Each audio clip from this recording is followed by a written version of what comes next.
Ayan mga guys, tatabi na naman sa akin yung alaga ko. Matutulog na kaming dalawa. Hello Bella, say hi. Hi? Yala. Papakyut ka na naman oh. Yan, tumatabi yan sa akin. Sleep na tayo? Ha? Sleep na tayong dalawa. Cute-cute pa naman yan eh. Tutulog na siya. Oh. Diba? Tutulog na yan si Bella. Ay, sleep na. Asan yung pilo mo? Asan yung pilo? Kunin mo na yung pilo mo. Yala.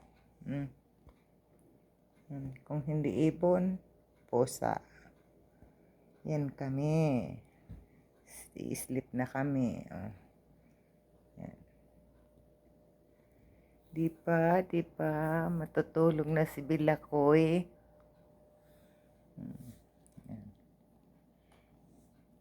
Marunong siya, hindi siya tumatabi sa may mukha ko. Yan sa matutulog sa paanan ko. Dati doon siya natutulog. Oh. Doon. Sa ibabaw ng cabinet. Ngayon dito na siya. Yan. Bantay siya sa akin. Okay, bye-bye guys.